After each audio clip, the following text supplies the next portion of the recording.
We're driven by the search for better. But when it comes to hiring, the best way to search for a candidate isn't to search at all. Don't search, match with Indeed. Indeed is your matching and hiring platform with over 350 million global monthly visitors, according to Indeed data, and a matching engine that helps you find quality candidates fast. Ditch the busy work. Use Indeed for scheduling, screening, and messaging so you can connect with candidates faster. Leveraging over 140 million qualifications and preferences every day, Indeed's matching engine is constantly learning from your preferences, so the more you use Indeed, the better it gets. Join more than 3.5 million businesses worldwide that use Indeed to hire great talent fast. And listeners of this show will get a $75 sponsored job credit to get your jobs more visibility at Indeed.com/Blue Wire. Just go to Indeed.com/Blue Wire right now and support our show by saying that you heard about Indeed on this podcast. That's Indeed.com/Blue Wire. Terms and conditions apply. Need to hire? You need Indeed.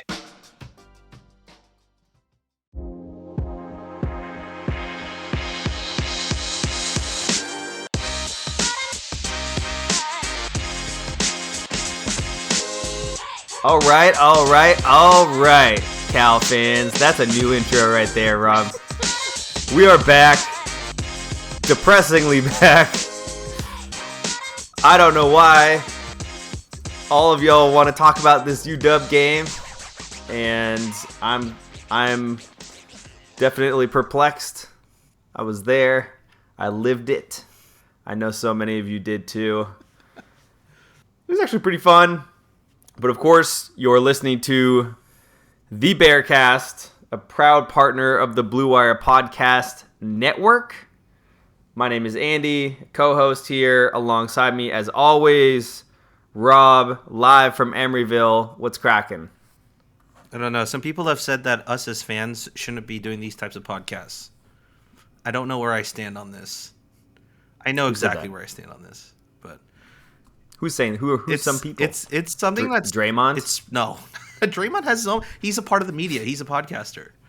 There's a podcaster like that said some things late last week and got a lot of flack for it. And they singled out Blue Wire Podcast Network in their rant about how fans who have no connection to the media and are podcasting and speaking their voice on it, and it's it dilutes some of the real journalism work that happens.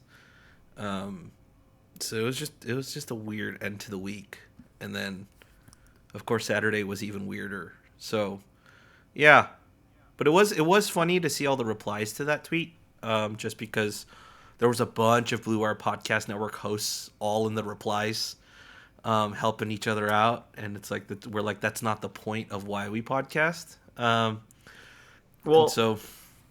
I'm trying not to react to things, so quickly and take time to observe them. And so I would love to understand the broader point there. But there's a couple of areas that I think I would like to refute this.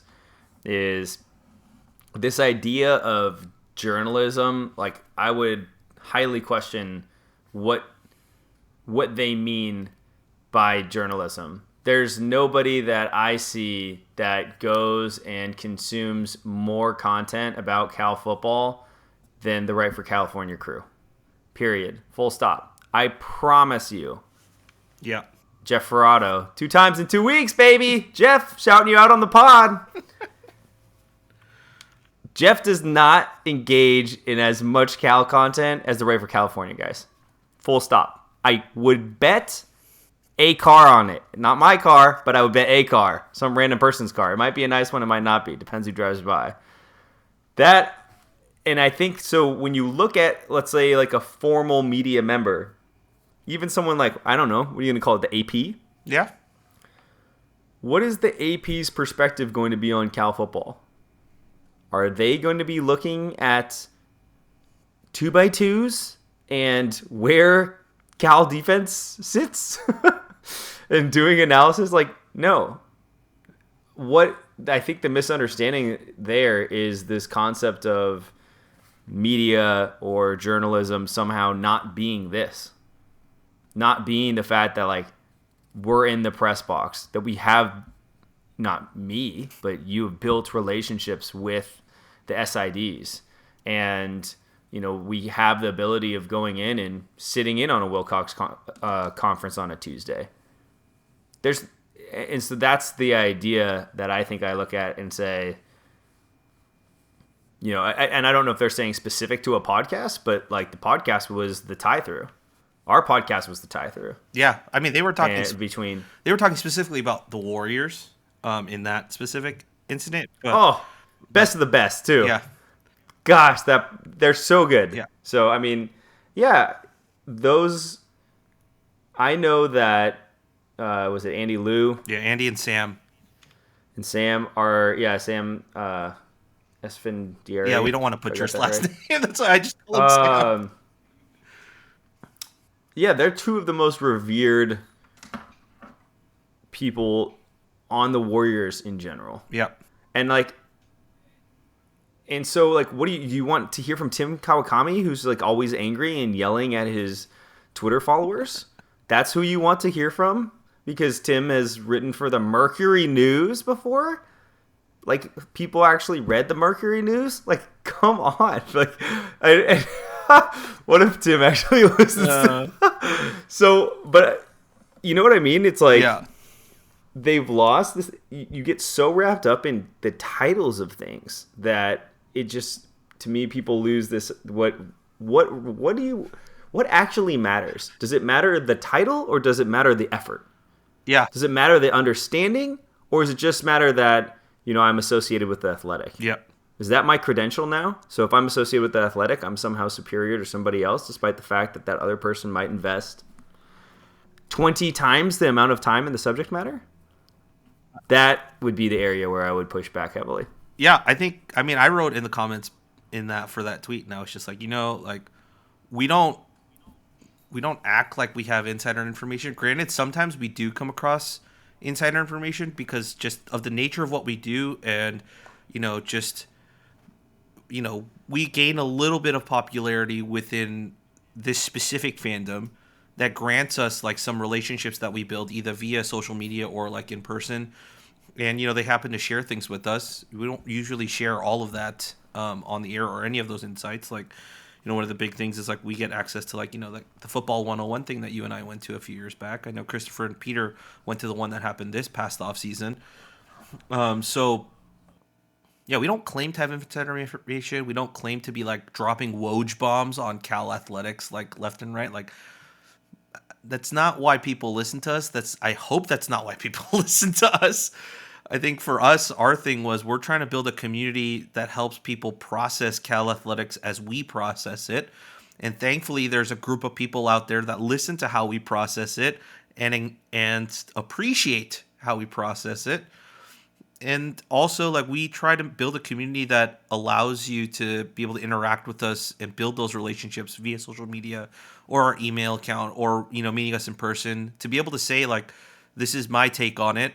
And we share it on the air. We acknowledge it. And, sometimes we say we think that's wrong, but we acknowledge that everyone has a specific way that they understand the sport, the team, the program in which they love. And for you and I, this is the way we process it, is by talking through it, and recording it and just putting it up on the internet. And thankfully, about 300 people a week listen to us. So, that's our small little sphere that we've happened to grow. And I'm happy for it to stay where it is. I'm happy for it to grow smaller. I'm happy for it to grow bigger. Like, regardless, it's the community that we've built and the people that we've made friends along the way. But just, all the Twitter questions that we're going to talk about today are people that we've interacted with for years. And I think that's honestly why we continue to do this. And that's the most important ethos of even Right for California was the community building aspect of it. That somehow they missed that.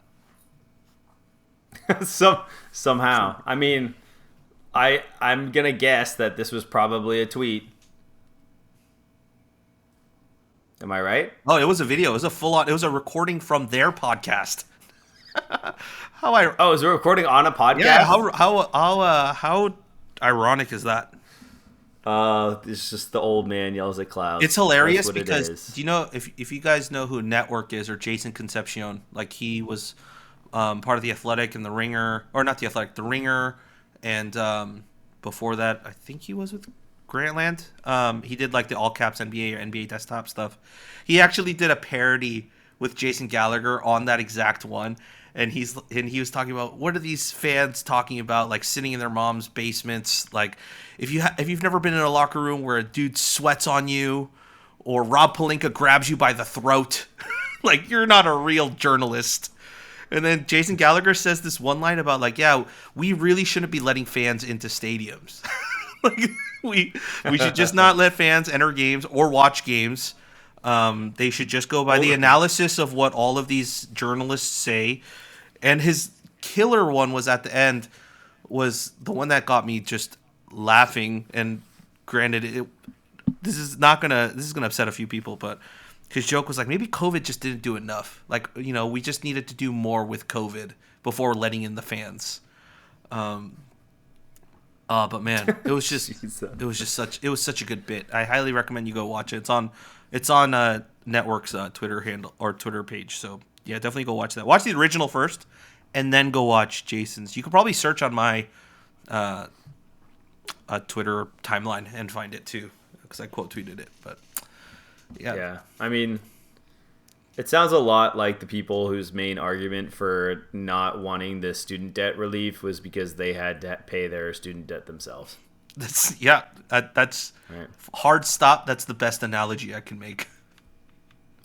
I went through it, so you should have to go through it too. Yeah. I got hazed, so you should be hazed too. All beautiful ideas. Why? Yeah, of course.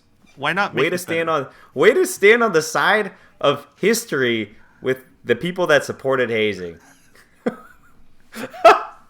Anyways, I digress. We're not totally here to start a podcast battle of clips, and Lord knows I'm not on Twitter, so y'all can't really hit me with them shots anyways. But we're gonna transition this over to the Washington game, which, by the way, I will say once again, standing on my soapbox, which has just gotten smaller and smaller this season. It's been great. I had like a nice big size soapbox, and then it's just shrinking and shrinking. Yeah, you had like now it's like this. Yeah, you had this like big Yeti icebox, and then the one that has the wheels on it, and then now you're pretty much on any of those cardboard boxes that they hand you at Costco. And you just don't know when it's gonna collapse, but it's gonna collapse. It's getting wet. You can feel it wobbling. It's getting. But I'll be on my soapbox. So as I'm doing this tightrope act, the scene for game day, which because I do want to give you the same chances. Please. We had the alumni tailgate for our fraternity, where I got to see some of my. I mean, luckily stayed in really good touch with most of these guys, but it was just great. Like the founding members of the house and a lot of like friends that we've made over the years came back, and it was just a great environment. It was so nice to have them for the game. Honestly, we're really talking football all that much, because of the state of the Colorado loss and what that meant. But just sort of like to get everybody, pre-game. Some people went to the game after, some people didn't. Like it was a win before the game even started. And like that's what's so great about it is, I think Desmond Howard said that the tailgates was the best part of his job. Yeah. Recently, I think he said that in the last few days. He said being able to go on campus and tailgate was the best part of his job. Not the football game, not being a media member, ironically, not having a podcast, but like those moments. And I really do stand behind that. And so I kind of want to get your perspective as someone that was not at the game, but also because Cal was very present at your event anyways. Yeah, so, I don't know if he'll ever listen to this, but congratulations, Nam and Ali, for tying the knots this past weekend. Let's go! I think most people that are listening to this probably know who Nam is if you're on Twitter or have read anything about Cal in the last 5 to 8 years. Is the last name Lay? Yeah. Roll on, you lace. There you go. There it is. That's the best one. You know what? You know what's kind of funny is like the parallels in what you were talking about and what I experienced was exactly the same. It was less about Cal football. It was less about that, but it was just like faces you hadn't seen in a while. A lot of Cal people, and for me, like we have a group of gaming buddies that we've been like good friends with over the internet for a very long time now. A lot of us have seen each other like sporadically. You know, if you visit Chicago, then I saw Jack, and you know Ben lives around here, so I see him all the time, and you know so on and so forth. But you know it's a pretty big, and Peter's in that too. There's a pretty big group of gaming guys, not all Cal guys, but it was the largest meetup of that group that we've had ever. So I actually met some of these guys for the very first time. I actually met some of their significant others and wives for the very first time, which is even weirder because we usually hear them over the voice chat. So like to hear their voice and be like, oh, so that's what you look like. Like that's who you are. So it was just a lot of fun. Just talking through that and meeting and seeing like some of their kids. Their little newborns. Dallas's baby girl Gwen is absolutely adorable. She and I had an ET moment where we did the little finger touch, and it was adorable to do that with a 1-year-old, right? Who like can't really use her hands yet. So yeah, that was really cool. And then the wedding itself was beautiful. Rachel was the officiant, another Cal first person. She was amazing. She arguably might have been the most emotional person throughout the entire ceremony as the officiant. So that tells you where she was at and how much of a connection she had with the bride and groom. But yeah, it was that exact same feeling that you were talking about. It was just catching up, saying hi, running inside jokes, doing all these things.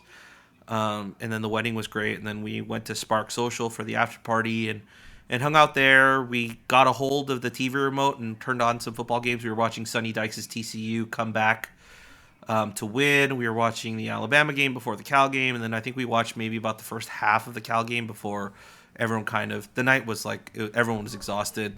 So everyone started to head back to the hotel or elsewhere. But it was really cool just to be able to hang out at a beautiful venue, the SF Botanical Gardens at Golden Gate Park. And yeah, so that was my version of it. And it seems like it kind of went parallel to yours. Yeah, that's what makes it special. Yeah. Absolutely.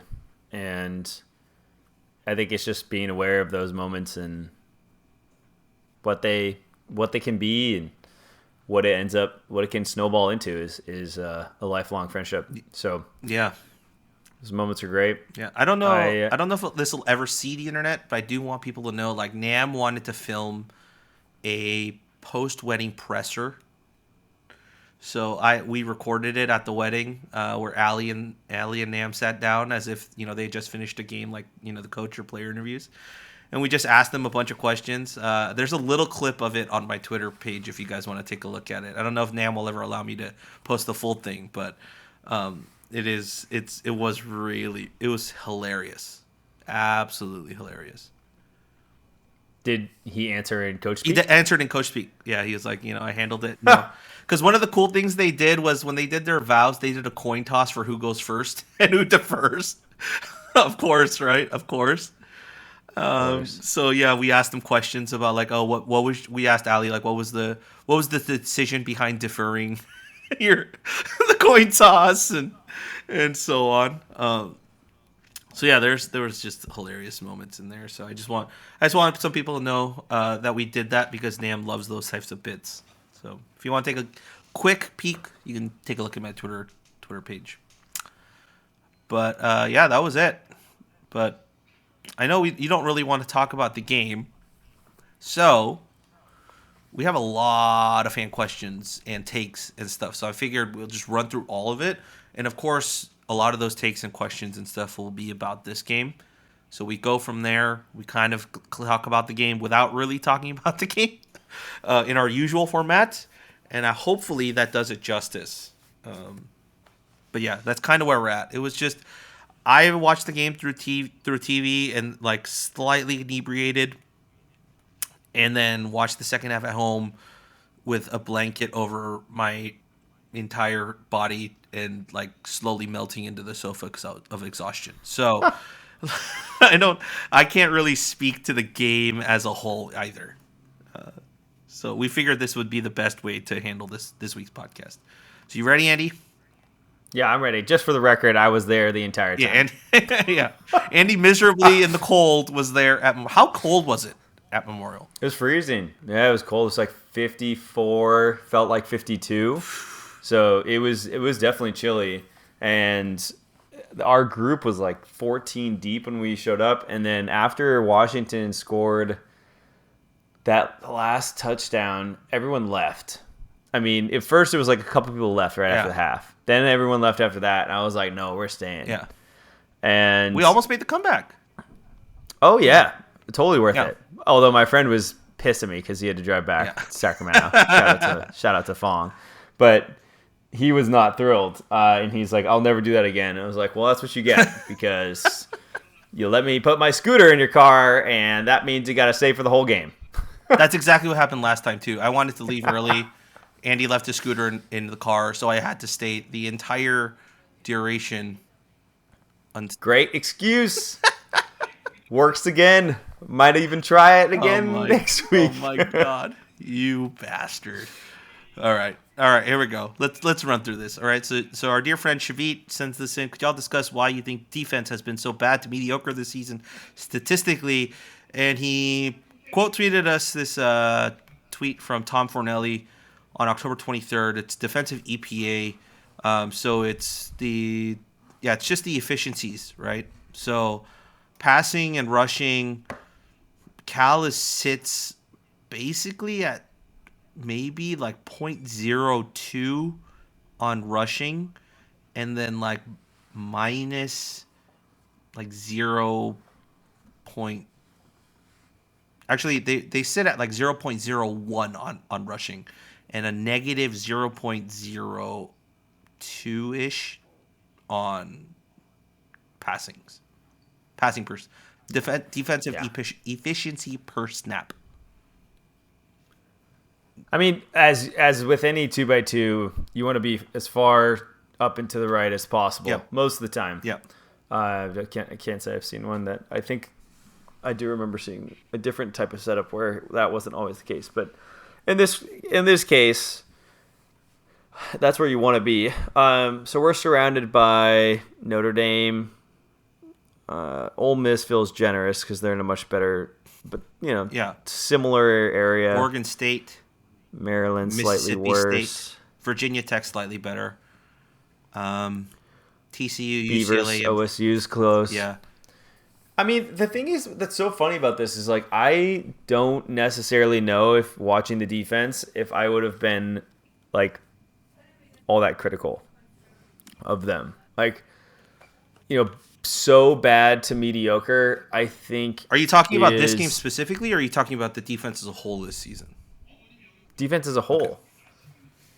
Okay. I mean, this game obviously I think is like we were better than most of the conference and most of Washington's opponents so far in regards to what we ended up holding them to.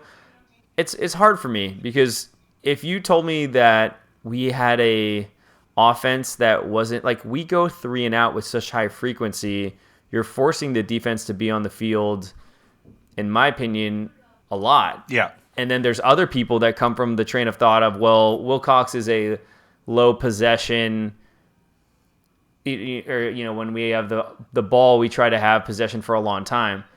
I don't know. Like, to me, from the eye test, right, which is always, half the story, or not even half the story, but part of the equation. I wouldn't actually say that our defense has been mediocre to bad. I'd say, on the whole, the defense feels good. The D-line is obviously problematic. I think it's one of the worst, if not the worst, in college football, generating pressure. That sounds about on brand, and that's been the concern. Like, linebacker play-wise, like, personally, I felt like Sermon has played great in regards, like, I mean, he has a tremendous amount of tackles. He's made some big plays. That pick against Colorado. And then Femi, I thought, was playing really well. Iosefa has come in, and while I don't think he looked as good as Femi once did, he certainly has impressed me. And then you look at the DBs, and like outside of just like losing a lot of random one-on-ones in the Colorado game, I feel like the DBs have been they've made mistakes, but they've been, you know, it isn't something where I'm upset about it. And that's the funny thing, because then if you look at the actual statistics, you know, the defense is it's definitely more mediocre than it is good. I'd say it's more middle of the pack than it is top. Mm-hmm. But there was a point in time when we had a top 25 defense this season. I think it was like in the first 3 games or something. Yeah. So I don't know. I just don't know how much we can judge the defense based on how shitty the offense is. Yeah. So here's the thing. I think I would need Peter's help on this to figure this out. Like, because I don't know what exactly the formula is for a lot of these advanced statistics, right? 2 things are true. First off, is we bleed a lot of yards. That's a true fact. But the second thing that goes along with that is, despite the yards we give up, we hold opposing offenses to pretty low scores. Like in relation to how many yards we give up, right? It's the total. It feels very much like Tedford's best bend not break defense, where we'll bend, and then they'll get like a field goal off. Bend, they'll get a field goal off. Maybe once in a while they'll break one and they'll get the touchdown.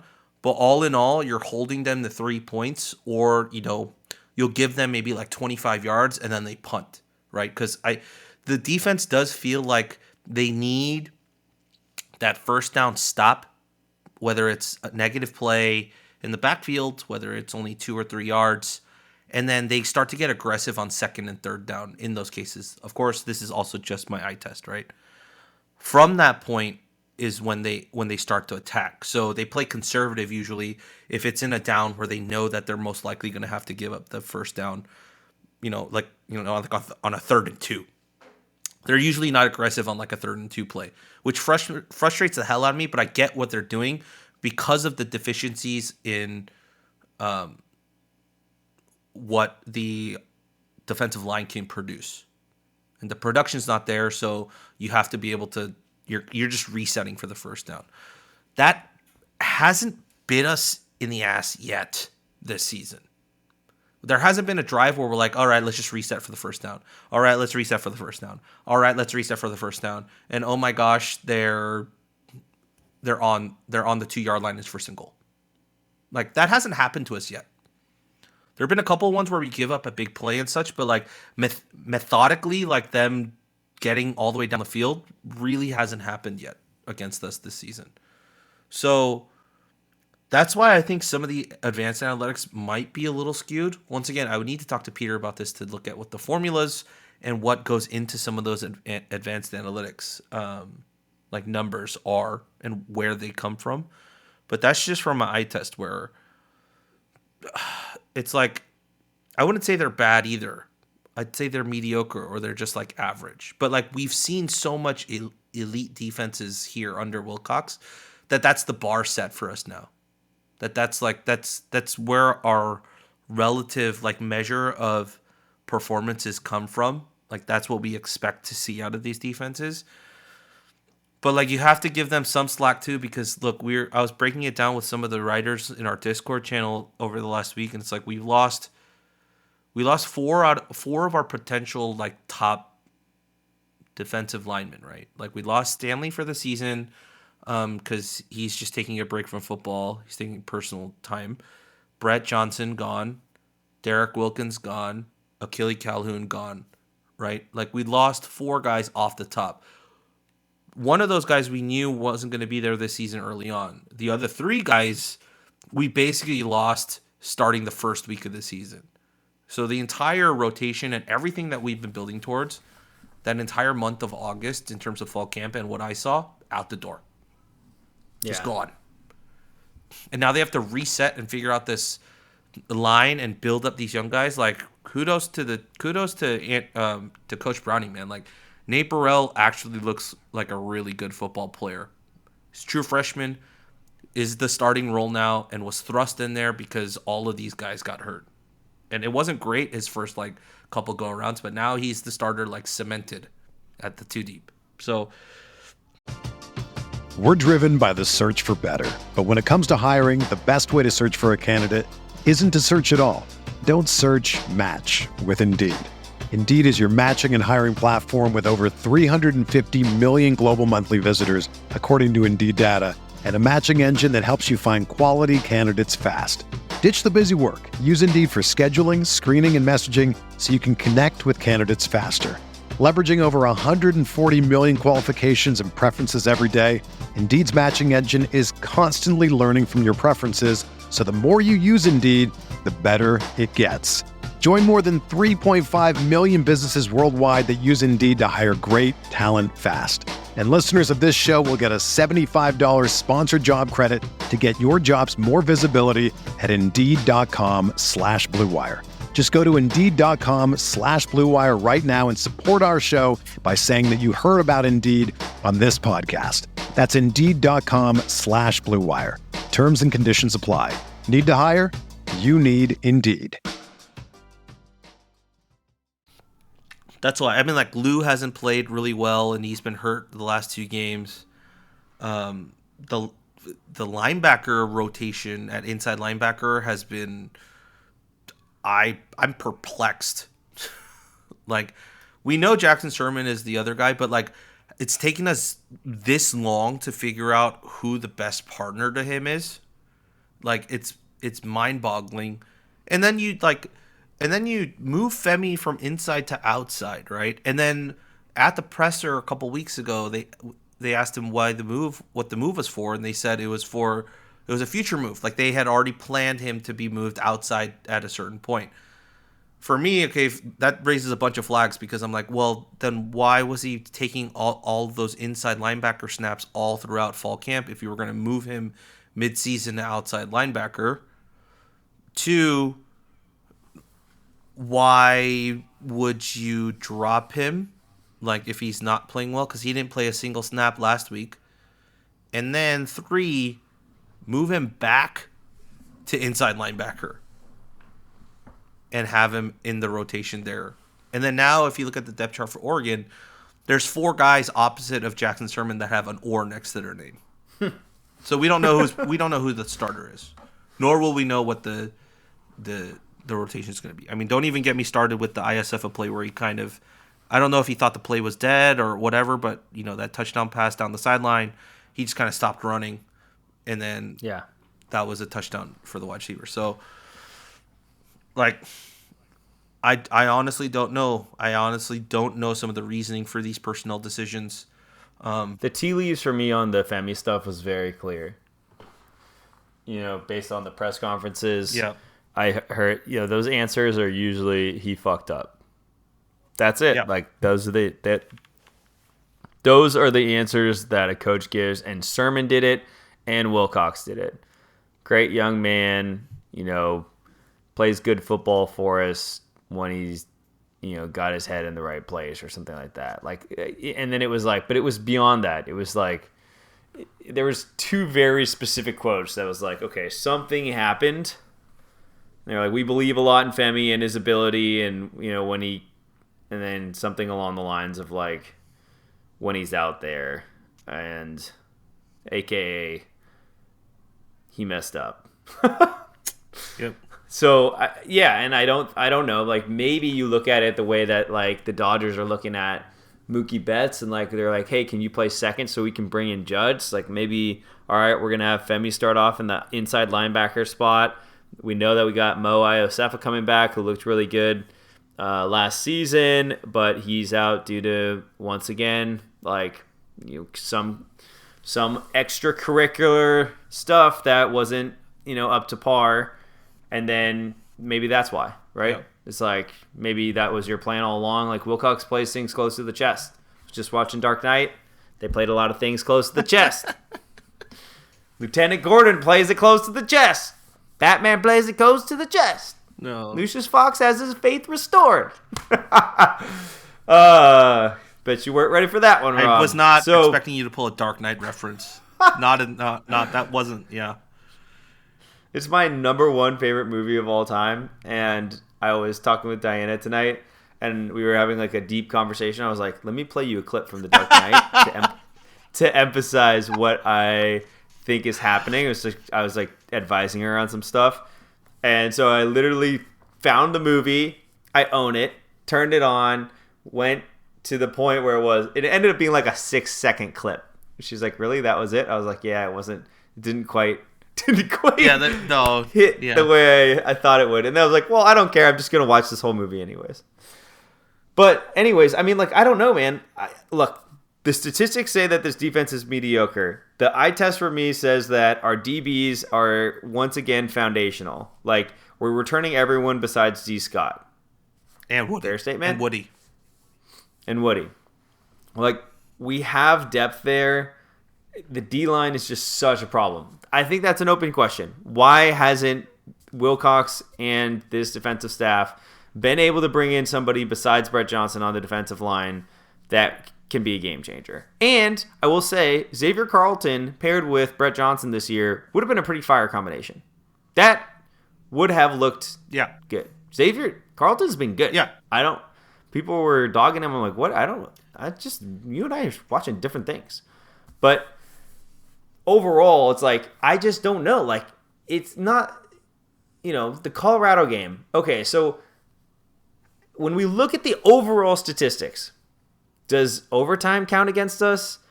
Does the fact that, like, does that game should have been put out of reach? Like, there's just so many different things here that, like, I don't know. I don't want to sound like John Smoltz on the broadcast because, like, damn, that guy hates advanced stats. Holy goodness.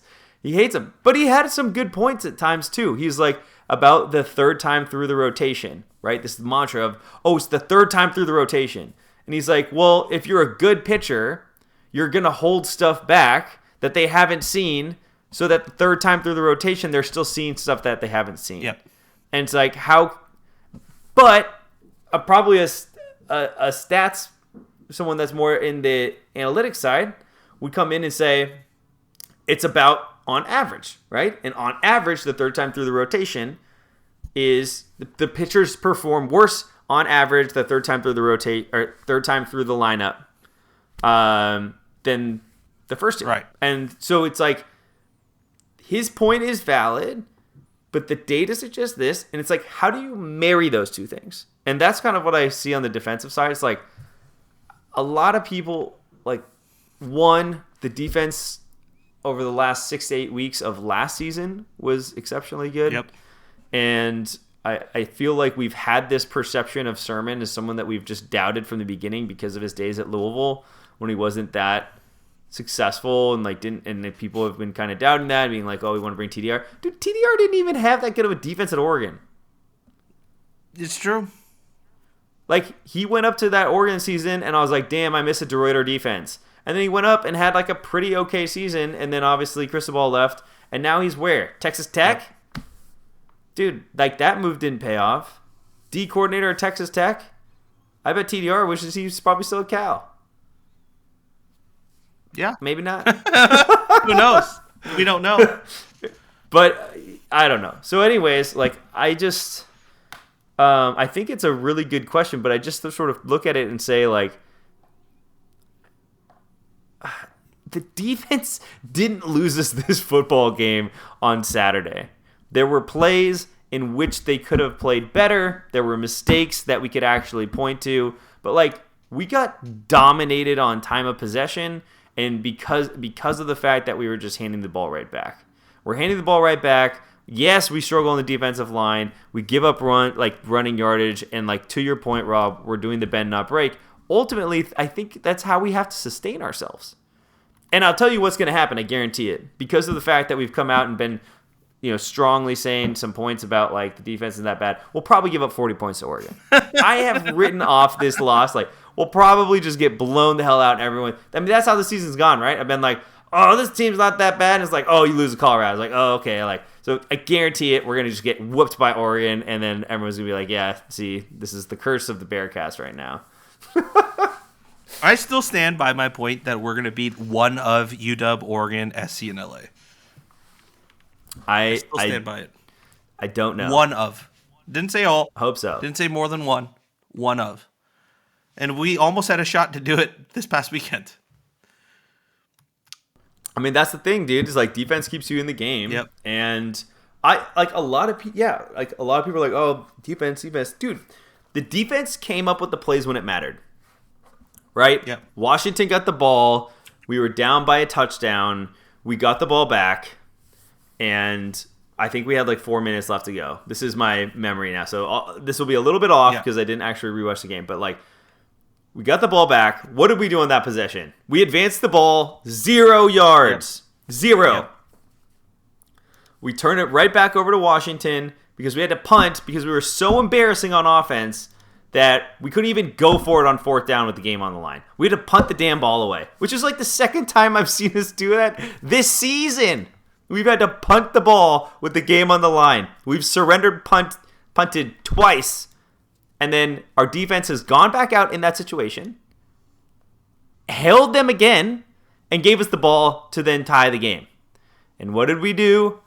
We dropped a pass on the sideline, but really that wasn't the issue. The issue is when your defense like Washington is giving you the middle with 1:04 left on the clock, and we had 2 timeouts left, and we didn't take it at all. We went sideline like we were playing in the freaking NFL, dude. I was like, why are we going for sideline throws right now? It made no sense to me. Yeah. Take the yards the defense is giving you. You know they're going to play off of you. It's a 7-point lead. Like, it just made no sense. We were playing like we called offensive plays as if we were down by 3, not like we were down by 7. And it was so frustrating to me.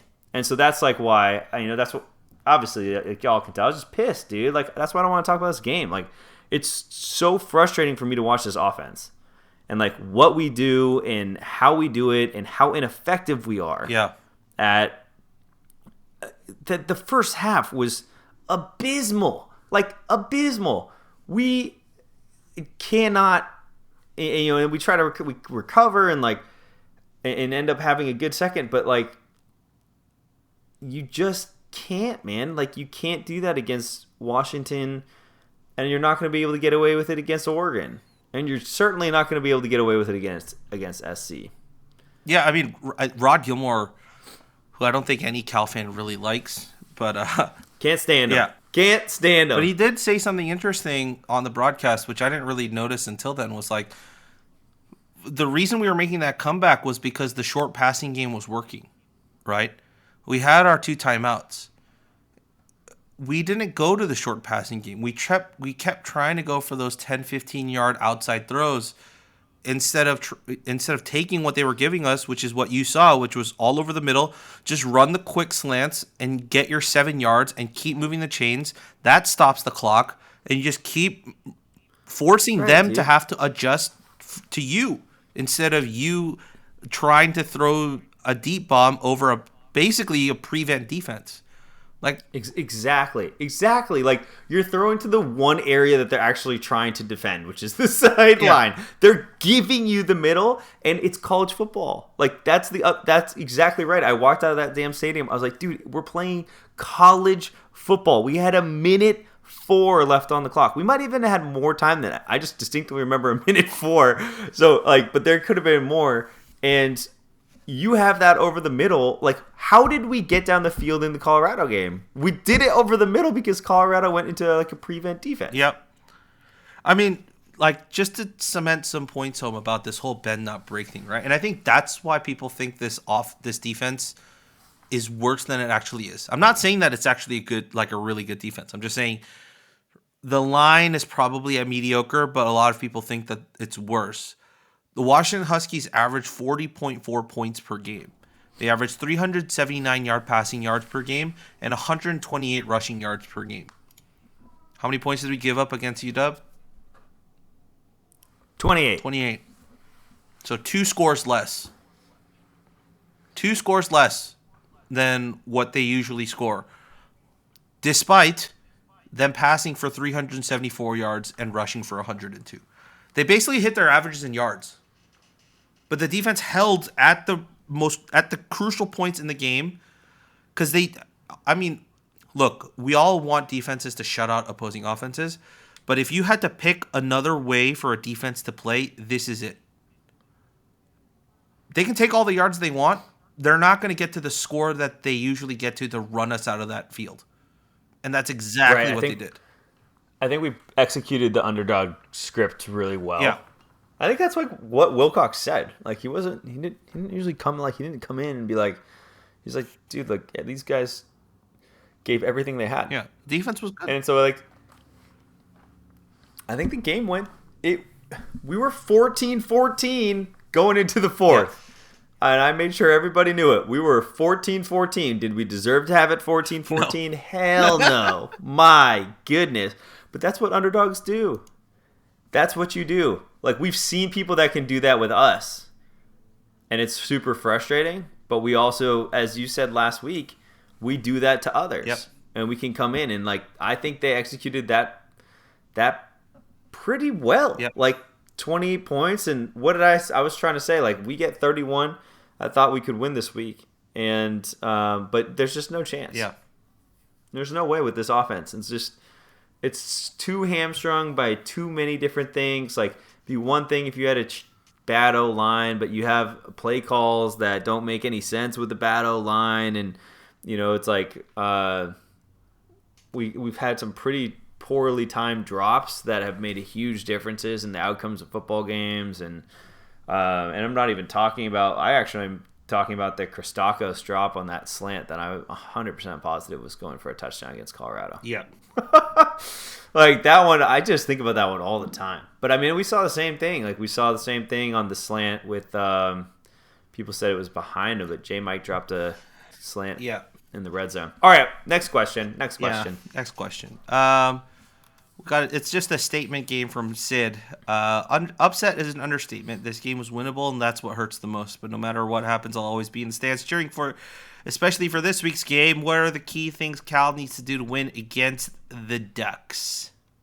You've had Wendy's nugs dipped in sauce, but have you had them covered in sauce? Wendy's new saucy nugs take the crispy and spicy nugs you love and turn them up to 11. Choose between flavors like buffalo or honey barbecue, garlic parm, or if you're a real heat seeker out there, you can try spicy ghost pepper, only on Wendy's signature spicy nugs. Listen, I'm going to dare you to do it. I dare you.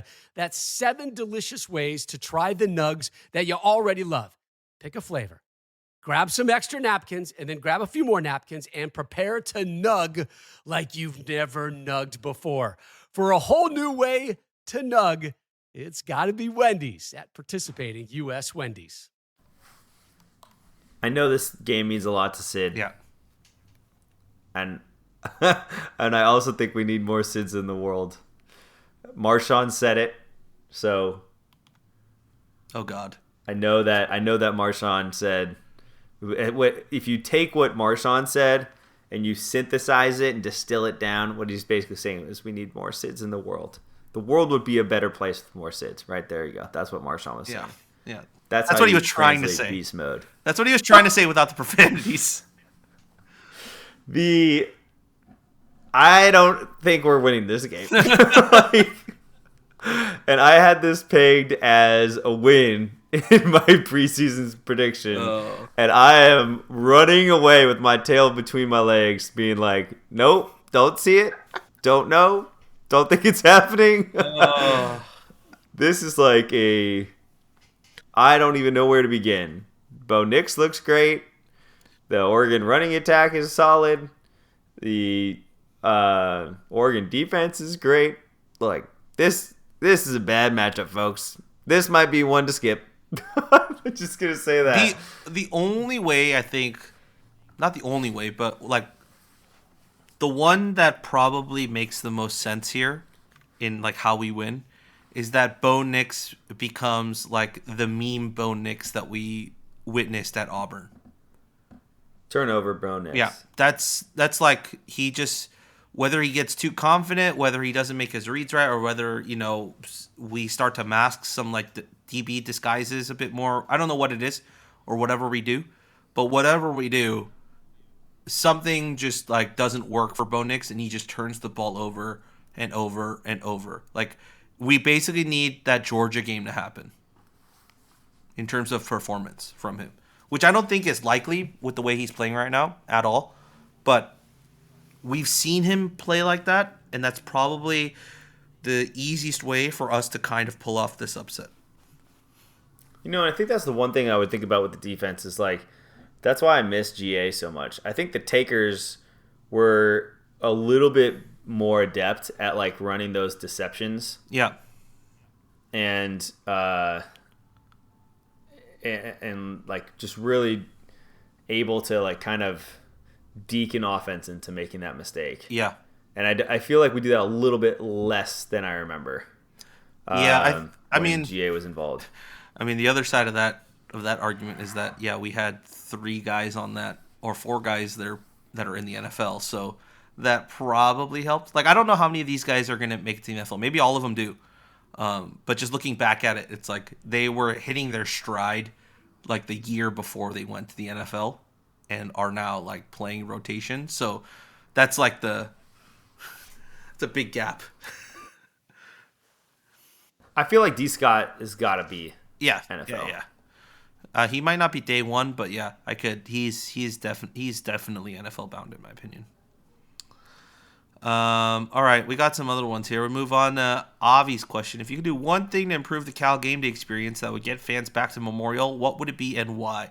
There's 12 people that replied to that tweet, and I know what most of these answers say, but I'm just gonna not say it and just go off of what we think. Okay, I've been thinking about this one a lot. And I think, like, one of the first things that I would do is, like, I think you need to look at this from what's a sustainable way to get fans back into the building. Right. You can't look at it as, like, a one-time thing. Yeah. And you can't look at it with, like, an unrealistic, like, let's give away tickets to everybody for free. Yeah. And I personally think that you have to understand 2 things. Like, I think you need to understand familial households. Yep. One, I would lower the cost of the ticket down. I feel like Cal's starting price at $30, like it's like 28 or something like that. It's a little high for me. I think that, but really my main area that I would focus on is building local relationships with schools. Right.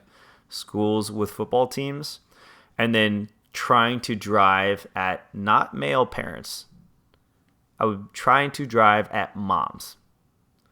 Moms are the key here. Absolutely.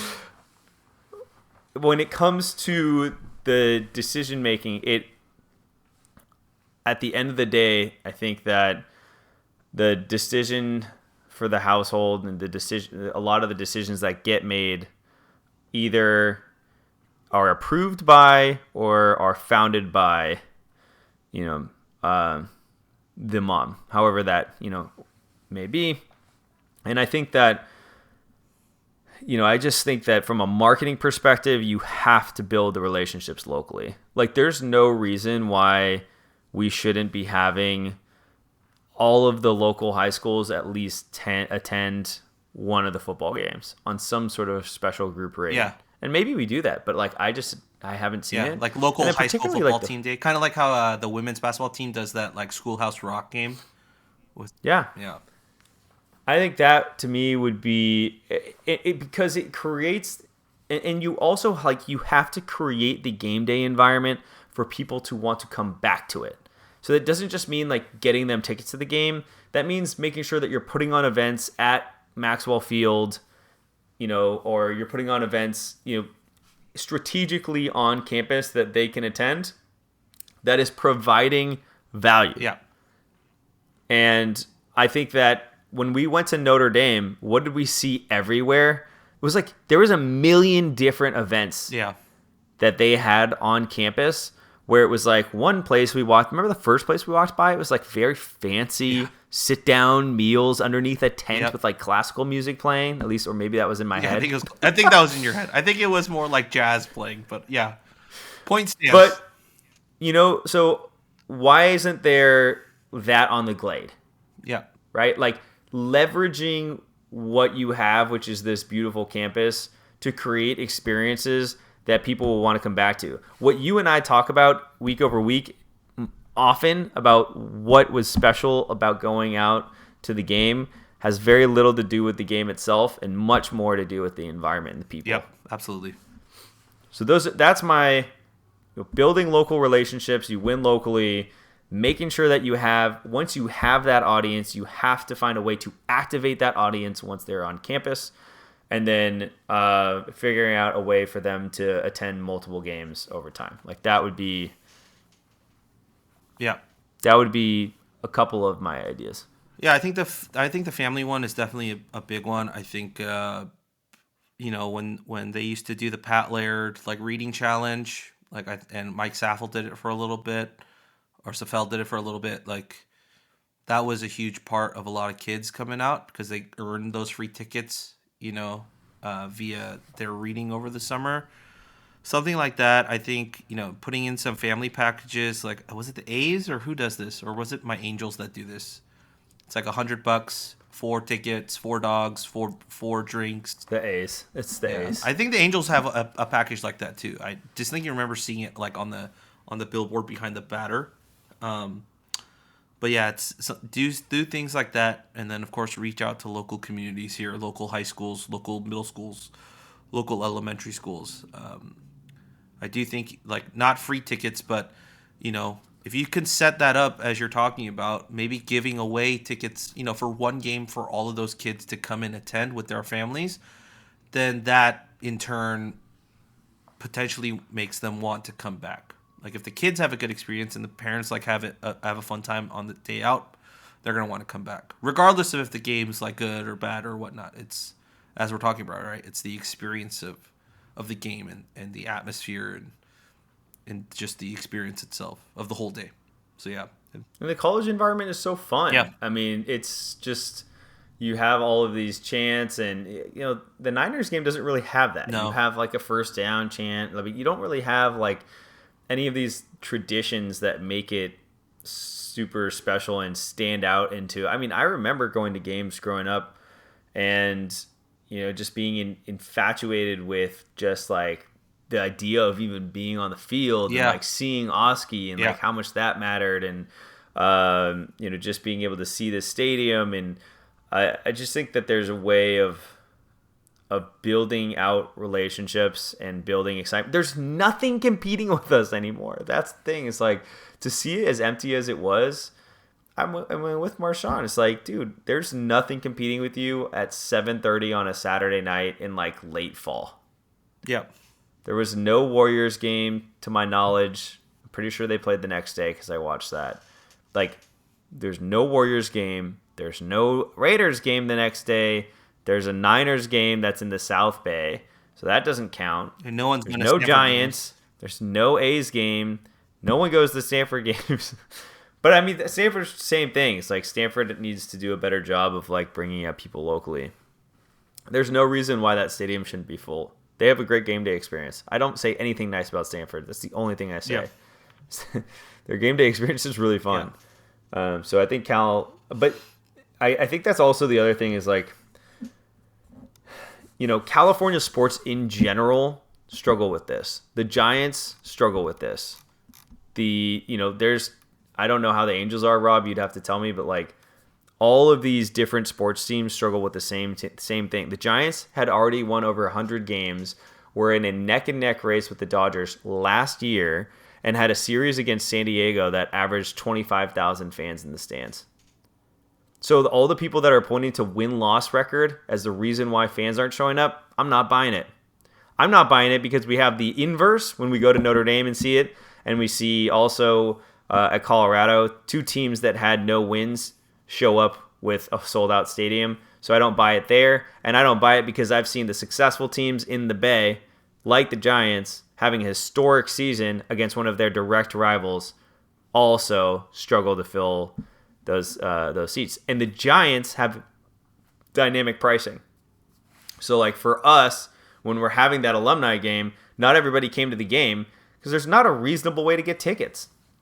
It's like $30 after fees, to get tickets. It's like, dude, I'm so sorry. Like those should be $10. It should be dynamic.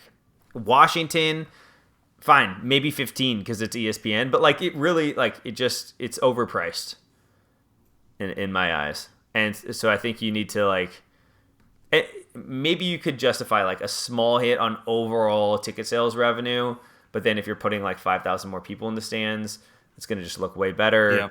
Yeah. It's better for the TV on the zoom out shots and all that stuff. Yeah, you're hoping that the investment from that perspective pays off. Like, the example that I'll give is like, UCLA went away from their Under Armour deal, right? But the reason they did it so quickly and took less money is because they had the opportunity to sign with Jordan Brand. And they signed with Jordan Brand on a lesser deal, right? Shorter term deal with less money. But one of the reasons they did do that was they thought that could potentially pay off in sales of merchandise because it's Jordan Brand, and recruiting because it's Jordan Brand. That's the investment that they're making. They're calculating, look, that could be a loss from a financial standpoint, but from the long term, this could be beneficial for us. And they're willing to make that sacrifice. And I think that's kind of where the athletic department has to go, is being like, look, I know we're bleeding money every year, like we're finally like getting into the green, but let's think about where we can maybe lose a little bit of money, not a lot, for the off chance that it'll pay off in 2-3 years time. Yeah, I agree with that. You would basically take a modern like subscription style approach to it, like get them in the door, get them signed up, and then have the long stream, follow up ready to go. Yeah.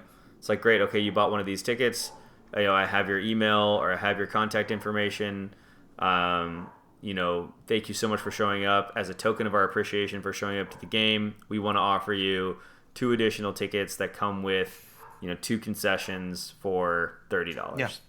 To any future game, right? So then, okay, now I'm building a pattern. All right, I've come out to 2 games, and then you're arming your season ticket. That's what I worked. That's like where I started my career. Then you arm them to come in, and what we would do with the Fire is like, okay, great, you came out to 2 games last year, but you came out with 4 people. If you're a season ticket holder, what you could do with the Chicago Fire is you could get 2 tickets to every single game, but then allocate them to specific games. So you could basically show up to 2 games each year with, let's say, like I can't do the math off the top of my head, but let's say you wanted to go to the 2 games So you each year could with 6 people. you could save your tickets and then reuse them all together for a different game. Like the A's At once. The A's did that for a little bit. Yeah, I thought it's a really interesting idea. But what you can do there is, okay, now that I have you as a season ticket holder, and even if you're only showing up to 2 games, okay, now I get you your Cal swag. Now I get to send you out, a little exclusive bumper sticker. Now I get to build the customer success side of it, where it's like, okay, I'm going to make sure that we're going to be able to renew you because, hey, this financially makes sense. There's a value proposition from a financial standpoint that makes sense, and now I'm just going to over deliver on the value of the experience. Yep. And like that's ultimately where you can build a fan base from, is like getting to that model versus like everyone on the boards this week is like, we should let everybody in for free. Well, it's like, okay, great. Yeah. Then the person next to you that paid $45 for their tickets, or worse yet, invested $50,000 for their super nice seats with their seat backs, are gonna look over and be like, well, this seems like a stupid investment because Bilbo and Bob over here to my left are sitting here for free, and I'm over here investing like, a significant amount. So you don't want to have that relationship to, to your major. Yeah. You just don't want to. I mean, it's kind of like what we talked about before. Like, yes, in theory, it makes sense. It would be great, but like, you don't want to alienate one part of your audience, particularly the one that's actually willing to put a significant investment into the program. Couldn't have said it better myself. That's the sales pitch from Andy Johnston. All right, we got a bunch more here, so let's kind of power through these. All right. If you feel like it's a quick answer, Andy, just give me the one-liner or two-liner question and our answer, and we'll just move on. All right. Got one here. Popcorn style. Yeah. We got one here from N Kicker. We know that Musgrave and McClure need to be replaced, but what are your thoughts on Burl Toller, Aristotle Thompson, and Cheap Chris? Keep them or move on. Thanks, and go Bears. I kind of like AT. What do you think? Mine would be keep, move on. So keep Toller, keep Thompson, move on, Cheap. Yeah, I like Toller. Yeah. I think you need to have a Cal guy on the staff. I honestly do. One of the assistants does need to be a Cal guy, because as much as like they have the player liaisons that tell you like what it was like to play at the school and go to school here, I think you need not just like someone in the office, but like an actual assistant coach that can go out to any recruiting meeting, or like any recruit can call up and be like, "Hey, coach, like what was it like playing here? Like what was that experience like?" and so on. I think you definitely want that on your roster. So Yeah, unless I we're agree. replacing him with someone else that's a Cal guy, like I would just, for continuity's sake, for recruiting, because he's J Mike and Hunter and Maven and those guys, like Yeah, like I can't, from a recruiting standpoint, Toller checks all the boxes. From a coaching standpoint, I feel like receivers have showed a lot of promise. My one critique would be just like outside blocking. Yeah. Like screen blocking we're so bad at it, it's ridiculous. Yeah. But I mean, besides that, I will say like we need to find a way to get GA back. That's very But interesting. we can save that. We can save that, that. for another podcast. But we need to find a way. I mean, he has no job right now. Like we need to get him back in. I have one from SG Bear here, our dear friend who was on bus number 2 with us. SG Bear, this is a very good question. I want to kind of save it for later, so I'm gonna save that one, SG Bear. So yeah, just know that I'm gonna answer that in a later question. Ryan Foster asks us basically the same question that Shavit asked us. Advanced stats seem to always hate the Bears, and this year they finally caught up to us.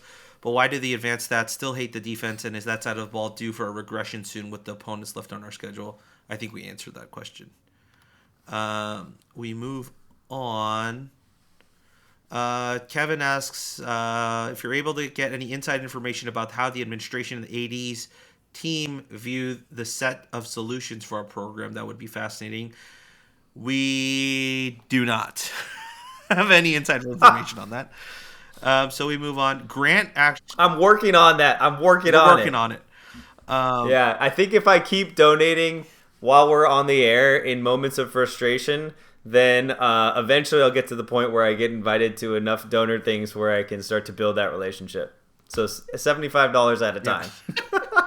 We're slowly getting there, brick by brick. We got some other fun questions from Grant. I actually, of course, same with SG Bear, want to save this for a later time. He's like, who's the greatest number 2 receiver in Cal football history? Who are Cal's top 3 Heisman contenders if you only consider their special teams contributions? And if you redid Oski's outfit today, what would it look like? So I'm going to leave that for a later date. I think those are some solid ones. I have all my answers. All right, I'm just to say them real fast. Robert Jordan, Will Cap, and a tuxedo. A tuxedo. All right. The last one here is from Joe Kenyon. Do you believe that we would feel differently about Musgrave if we had Oregon's O-line? What do you think our record would be right now? Just for everyone's reference, Oregon has given up 1 sack this season. I think you have to look at it. Is it talent? Do you believe the issue is talent, or do you believe the issue is coaching? I think the Musgrave offense would work. You'd see it be more effective at the end of the day. Yeah. Right. It would work better than what we are seeing today. Yeah. Nothing could be as bad as what the O-line has done so far. So I mean, what I actually think you would see is a way better you would see what I personally think that we see in Jack Plummer. Yeah, I think it would be way more apparent, like the arm talent that he has, if he was able to sit back comfortably in the pocket and he throws a good deep ball. Like people just haven't been able to showcase it. And advanced stats support that, and yeah. But yeah, I don't know, Rob. What do you think? No, I think you're absolutely right. I think this is a pro-style offense. Pro-style offenses, more than other offenses, are built on the production of their offensive line because of what they're asked to do. They're asked to do a lot of things in run blocking. They're asked to do a lot of things in pass blocking, and also to have a center who can call out the slides and the blitz pickups because the play sets are so varied. I think, that's what you need. I don't know if that's a real fix if you move Oregon's offensive line here, just because the play style is different. The styles, the plays that they're calling, are different. They're heavily skewed to a power run game with spread passing concepts. So I don't know if that's a direct 1-to-1. If you pull them out, do they have the same skill set that you would want them to execute in a pro style offense? So that's what you want to run, though, right? That style of offense is what I would like to run. So yeah, keep an eye on Oregon's offense here. This is the style of offense I think that merges a little bit of what Wilcox wants in terms of time of possession, alongside the explosiveness that we've been craving for the last few years. But yeah, that's it. We're good. That's it for everyone. Is that a horn? Is that a horns up or horns down? Horns down. It's a rock on, on, baby. Well, that wraps it up for us here on the Golden Bear Cast. You can find all our written stuff at Ryford, California. You can find me on Twitter at Rob11HWG. You can find Andy on Twitter, but he won't respond to you, so I'm not going to say his handle. If you found our podcast, you know where to find us. If you want to reach us on Twitter, you can find us at Golden Bear Cast on Twitter. You can also email us at goldenbearcast@gmail.com. We love getting your emails. I have access to it and the Twitter as well, so I always screenshot stuff and send it to Andy, and Andy always just heart emojis most everything that I send his way. So just know we do see all of it. We read all of it. If we haven't mentioned your email or whatnot, it's not because it's spammed or filtered. It's just we've read it, and it's just probably we've just forgot about who has written and sent us what. But we do read it. We appreciate it. We love all of our listeners and our community. Anything else, Andy? Nailed it. All right. And that wraps it up for us on the Golden Bear Cast. And as always, go Bears. Go Bears.